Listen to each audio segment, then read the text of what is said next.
One, don't let what's around you control what's within you. Just because chaos is in your environment doesn't mean it has to get in your spirit. The storm might surround you, but it doesn't have to sink you. Sometimes the greatest strength is not found in doing more, but in refusing to let fear, doubt, or pressure dictate your peace. Your power is in your don't panic, don't break, don't give in. Two, don't feed what you're trying to fight. You can't conquer what you're still nurturing. If you're asking God to break chains while you're still cuddling your comfort zone, you're not fighting, you're feeding. Faith doesn't just look like going forward, it looks like refusing to go back. Every time you say don't to the thing that once defined you, you declare you're not who you used to be. Three, don't confuse the silence of God with the absence of God. Just because he's quiet doesn't mean he quit. God's silence is not his shutdown, it's his setup. Sometimes the loudest move God makes is the one you can't hear yet. So don't walk away just because it doesn't look like it's working. If you stay still in the silence, you might discover that's where strength is born. Four, don't bow to what you were born to break. You weren't created to conform, you were called to confront. Every time life tries to intimidate you into silence, remember, your don't is your defiance. Don't bend to the pressure, don't shrink for approval, don't settle when you were made to stand. You weren't built to blend in, you were designed to break cycles. One, don't bow to what you were born to break. There's a power in you that this world cannot quantify, a resilience that doesn't make sense on paper, a fight that can't be seen with the natural eye. You weren't created to blend in with the crowd, you were crafted to stand out, to rise up, to tear down strongholds that have stood for generations. And yet, so many of us find ourselves bowing to things we were actually born to break. We live in submission to fear when we were born to walk in courage. We tolerate rejection when we were built to walk in purpose. We surrender to systems, patterns, and cycles that have no authority over us except the authority we give them by bowing. But what if your real breakthrough doesn't come from what you start doing, but from what you stop bowing to? From childhood, many of us are taught how to follow rules, how to stay in line, how to not cause trouble. And while there's value in discipline, there's also danger in defaulting to obedience in areas that demand resistance. Life will present you with moments where your greatest strength will not be in what you say yes to, but what you dare to say no to. It's in the refusal, it's in the resistance, it's in the stand. Every act of courage is rooted in one simple decision. I won't bow to what was sent to break me, I will break what was sent to bind me. You've been given the strength to break things, but not by force. You break them by refusing to yield to them. That generational fear that tells you you'll never be enough, don't bow. That inner voice that whispers it's too late, that you've missed your moment, don't bow. That system that keeps people small, predictable, and acceptable, don't bow. You weren't born to merely survive under the weight of oppression, be it mental, emotional, cultural, or spiritual. You were born to press against it, to confront it, and to tear it down by the way you live and lead.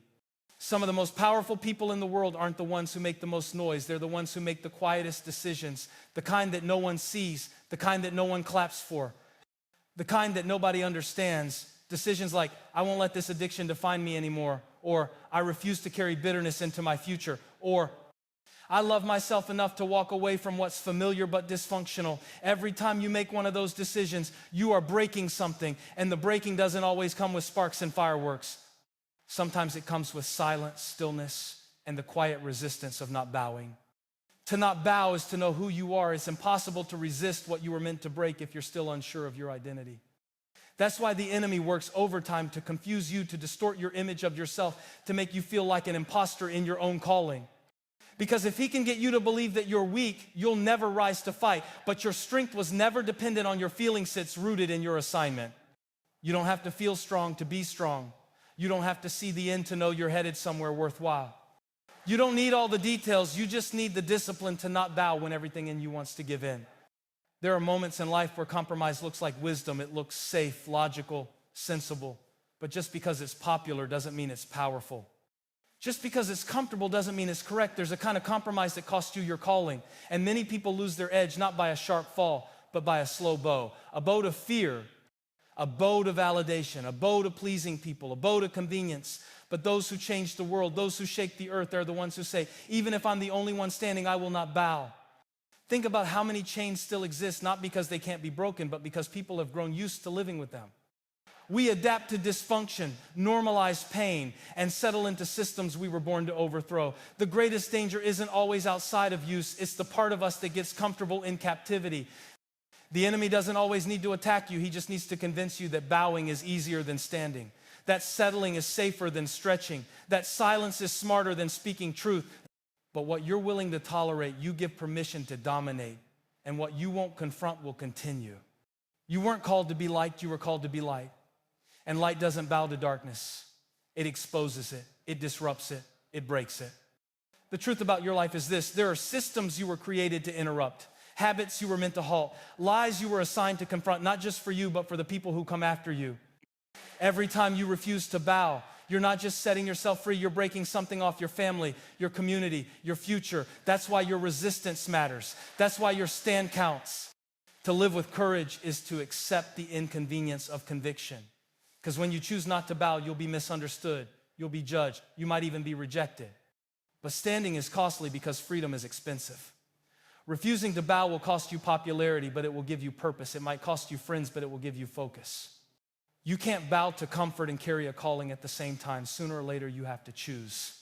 Some of you have bowed to narratives that no longer serve you. You believed the lie that because you failed before, you're not worthy now.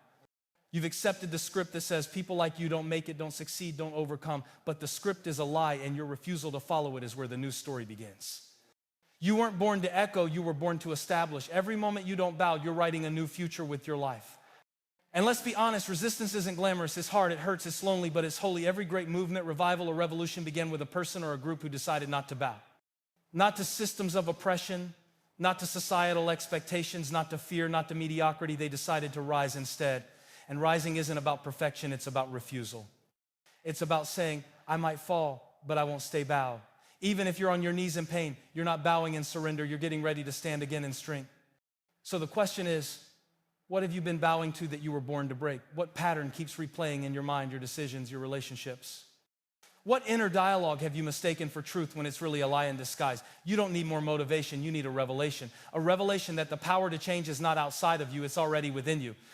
You just have to stop giving away your authority. Stop surrendering your strength to shame. Stop lowering your standard to fit in rooms you were supposed to lead. There's a voice in your spirit that knows what you were born to do, and it's louder than every fear if you'll listen. It's the voice that says, this isn't all there is. It's the one that whispers, you were made for more. It's the voice of freedom that's buried under years of doubt, but it's still there. And the more you listen, the louder it becomes. Until one day the whisper becomes a war cry, and the war cry becomes your new wall, and you stop bowing to things that were never meant to have your allegiance. You were born to break something. Maybe it's a silence, maybe it's a cycle, maybe it's a system, but whatever it is, it starts with the decision not to bow, not to fear, not to failure, not to the opinions of people who don't understand your purpose. You weren't meant to be everyone's favorite. You were meant to be faithful to the assignment you were given. And that kind of faithfulness starts with a fight to daily, gritty, gut-wrenching decision. I will not bow. You might be the first in your family to do this, the first to think differently, to believe differently, to live differently. That's why it's hard, because you're breaking what everyone else learned to bow to. But you're not crazy, you're called. And that calling doesn't just come with blessings, it comes with a burden. The burden to stand when it's easier to bow, the burden to believe when it's easier to give up. The burden to move forward when your past is screaming at you to stay stuck. But your burden is proof of your assignment. The pressure is proof of your power. The resistance is evidence of what you carry. You can't bow because you weren't made to. It doesn't fit. It doesn't feel right. Because something in your spirit knows you are not built to blend, you are built to break barriers. Every don't you declare is a weapon in the hands of purpose. Don't give up. Don't shrink, don't settle, don't bow. Because what you're fighting isn't just about no, it's about next. And your refusal to bow is making way for someone else to rise. 2, don't feed what you're trying to fight. There's a strange contradiction in human nature. We often pray for freedom while still holding hands with our chains. We ask to be delivered from what we won't let go of. We say we're fighting a battle, but behind the scenes we're secretly feeding the very thing we claim to be at war with. And as long as you keep feeding what you're trying to fight, you will remain trapped in a cycle of defeat disguised as effort.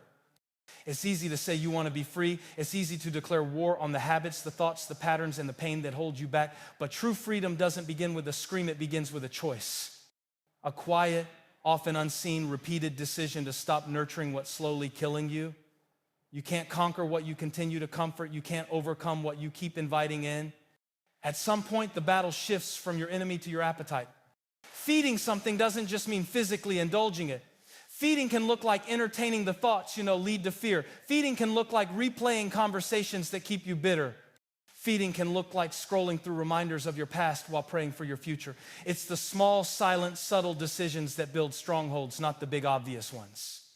And the reason many never walk in power is because they're trying to fight giants with their hands while feeding them with their hearts. What does it mean to feed what you're trying to fight? It means you give attention to the things that need to die. It means you spend your energy replaying what happened instead of releasing it. It means you keep rehearsing who hurt you, how they left, what they said, and why you'll never recover. And while you do all that, you're giving strength to the very struggle you want to escape. Every time you focus on it, talk about it, or identify with it, you are feeding it. And what you feed will grow. What you starve will die. There are things in your life right now that only have power because you keep feeding them. Fear doesn't grow on its own. It needs your focus. It needs your permission. Insecurity can't dominate your life without your agreement. Addictions don't take root in the dark. They thrive in the light of attention, patterns, repetition, and comfort. So if you're serious about your breakthrough, you can't just fight. You've got to stop feeding. You can't starve something you keep petting. You can't defeat what you keep justifying. We make excuses for our dysfunction because it's familiar. We call it personality when it's really a prison. That's just how I am, we say. That's just how I cope. But comfort is a liar. It promises relief but delivers regret. It numbs you just long enough for you to stay stuck another year, another season, another cycle, and comfort is what keeps you feeding what you swore you were ready to fight. Sometimes the fight isn't against the thing, it's against your attachment to the thing. You've been so wrapped up in your coping mechanism that it feels like a part of your identity, but freedom means separation. You cannot be free and still be fused with the thing that once bound you. You have to divorce the version of yourself that needed that crutch. That means changing your inputs. That means shifting your circle. That means cutting off what seems harmless because it's secretly feeding what you're trying to flee. You can't keep going to the same places, consuming the same content, surrounding yourself with the same voices, and expect to grow differently. Growth is intentional. It doesn't happen just because time passes. It happens because you stop feeding what keeps you small. You stop feeding comparison. You stop feeding envy. You stop feeding that insecurity that thrives when you're around certain people who smile in your face but sharpen your doubts when they speak. There's a line you have to draw in the sand, a decision that says, I'm done feeding this. I'm done entertaining this lie. I'm done giving room to this fear. I'm done playing both sides, acting like I want freedom while sneaking snacks for my dysfunction. Because eventually, the things you feed in private become the giants you face in public. And that means the battle isn't out there, it's right here. In the heart, in the mind, in the secret places no one sees but you and God. The reason so many people feel stuck is not because they aren't strong, it's because they're split. They're double-minded. One part of them wants breakthrough, but the other part won't let go of the benefits that come from staying broken. There's a payoff to staying in cycles. Maybe you get sympathy. Maybe you avoid responsibility. Maybe you get to blame someone else for your stagnation, but every time you choose comfort over calling, you're feeding the wrong thing. You must get radical about what you allow in your atmosphere. Not everything is neutral. Some music feeds your doubt. Some shows feed your numbness. Some friendships feed your passivity. You got to ask yourself, is this helping me fight or is this feeding what's trying to fight me? Because everything you consume is either strengthening your spirit or strengthening your struggle. It's not just about avoiding evil, it's about avoiding what makes you weak. Not everything that feeds you is food. Some of it is poison with a pretty label. And poison doesn't kill you in one sip, it kills you in subtle sips over time. That's why you got to stay awake, stay alert, and be ruthless about what you let grow in your life. If you want to be free, you have to stop giving your time, energy, and attention to the things that feed your fear. Your freedom will never be greater than your focus. Where your attention goes, your strength flows. And if you're constantly feeding your mind with defeat, your emotions with drama, your identity with lies, you will stay stuck. But if you begin to shift your focus to starve what doesn't serve your future, you'll begin to feel the weight lift. You'll begin to see the patterns break because starvation is just as powerful as confrontation. Sometimes the most spiritual thing you can do is unsubscribe from the thoughts, the people, the habits, the internal dialogue that feeds your old self. Unsubscribe from what doesn't feed your faith. Unsubscribe from the fantasy that freedom will feel easy. Freedom feels awkward at first because starving something you fed for years doesn't feel good. It feels like loss, but it's not a loss. It's a funeral for what no longer fits. You were never created to be chained. You were created to walk in authority. But authority requires alignment. You can't walk in power while feeding powerlessness. You can't walk in clarity while feeding confusion. So many people pray for peace, but then feed on chaos. They ask for joy, but then scroll through comparison. They want vision, but keep feeding distraction. At some point, your habits have to match your prayers. The truth is your spirit is starving for freedom while your flesh is craving comfort. And whichever one you feed more will win. That's why discipline matters. That's why boundaries matter.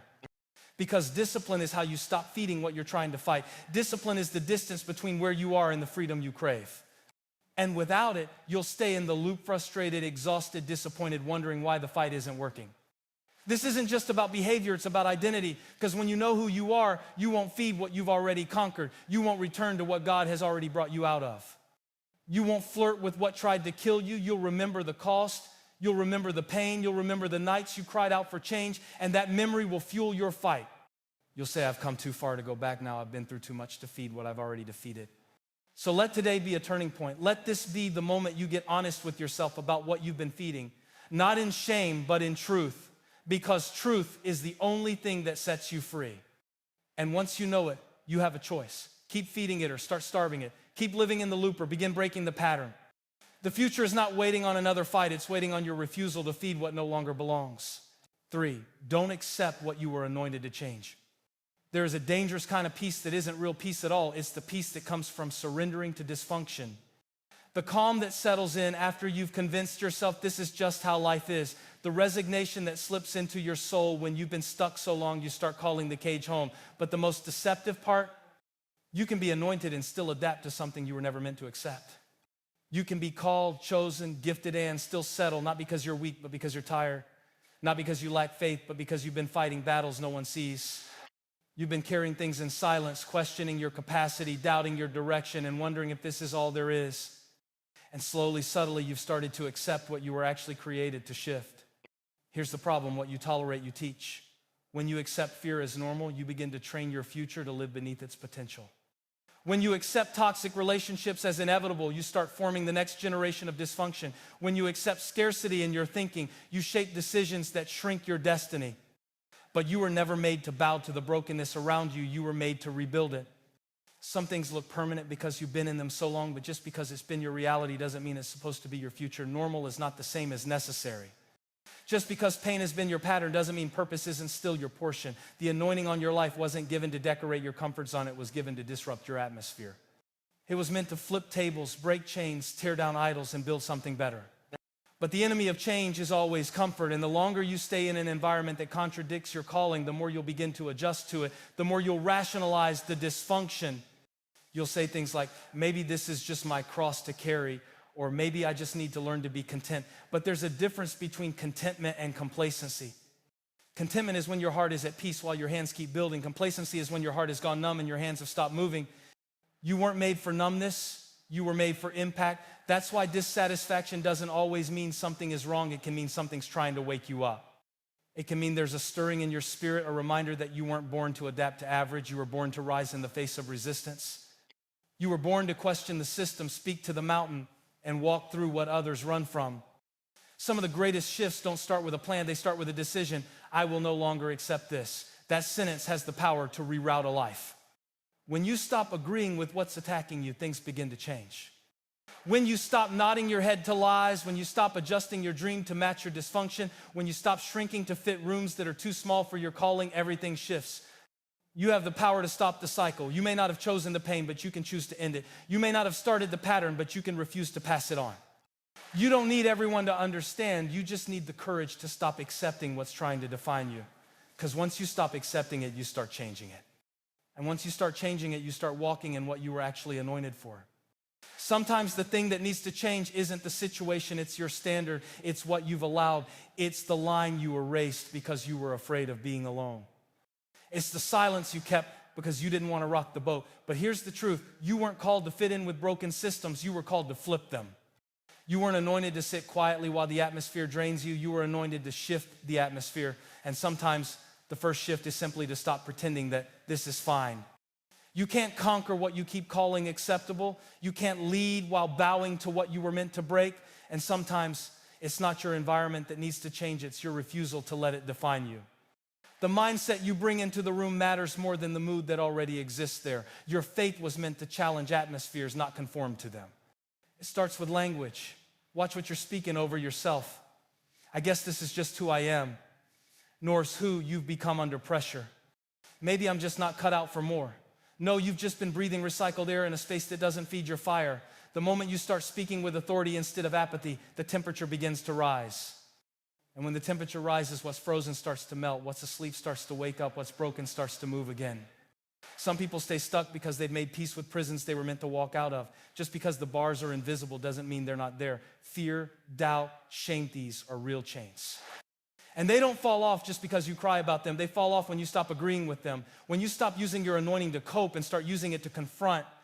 You don't have to scream to shift something. Sometimes the greatest change comes from a quiet decision to no longer be ruled by what used to control you. A silent refusal to go back to the version of yourself that had no vision. A quiet moment of clarity where you say, I was made for more than this. That's where power begins, not in performance, but in perspective. You have the authority to interrupt what's been running your life, but authority only works when it's exercised. You can't change what you're too afraid to challenge. And you can't challenge what you've accepted as unchangeable. That's why you have to stop calling survival strength, stop calling compromise wisdom, stop calling silence peace, and stop calling dysfunction just the way things are.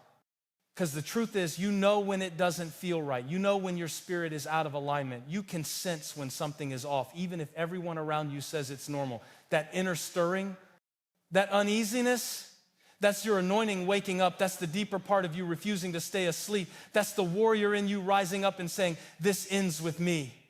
You were made to be the breaker of cycles, the disruptor of patterns. The one who says, just because this ran in my family doesn't mean it's running through me. You were anointed not just to cope, not just to make it, but to transform the space you walk into. And transformation doesn't happen by accident. It happens when someone stops accepting what no longer reflects who they are. You weren't made to be passive. You weren't made to blend in. You were made to blaze a trail. And that starts with no longer agreeing with the things that are stealing your strength. Maybe you've accepted fear because courage felt costly. Maybe you've accepted loneliness because connection requires vulnerability. Maybe you've accepted failure because dreaming again hurts. But don't forget, you are still anointed. Anointing doesn't mean ease. It doesn't mean immunity. It means capacity. It means when others give up, something in you still believes. It means when others settle, something in you still sees more. It means you were given vision not just for survival, but for disruption. You see things others don't see, so you can shift things others don't even notice. But you can't shift what you refuse to confront, and you can't confront what you've come to depend on, so let the discomfort rise, let the tension grow. That tension isn't a threat, it's a sign that the system is starting to shake, that something deep within you is no longer content with the status quo, and that is the birthplace of breakthrough. You were made to bring light to dark places, hope to hopeless places, vision to places that have gone blind, but you can't do that while living like the atmosphere you were anointed to change. The difference has to start in you. You have to stop waiting for the shift to come from around you and start becoming the shift. There's a reason you've been feeling like you don't fit. It's because you weren't made to, you weren't designed to conform, you were built to stand out, to call higher, to pull people out of places they didn't even realize they were stuck in. And you can't do that if you've gone quiet, if you've muted your gift, if you've dulled your light. So the decision is simple. Even if it's not easy, don't accept what you were anointed to change. You don't need another sign, you need a stance. You don't need everyone to agree, you need agreement with yourself. That means walking in boldness. That means saying no even when it disappoints people. That means leaving places that no longer reflect your purpose. That means disrupting atmospheres instead of adjusting to them. Because there's a fire in you that hasn't burned out, it's just been buried under acceptance, under coping, under trying to keep the peace in a room you were meant to lead. But now it's your time, not just to believe different, but to live different. Not just to pray for change, but to be the change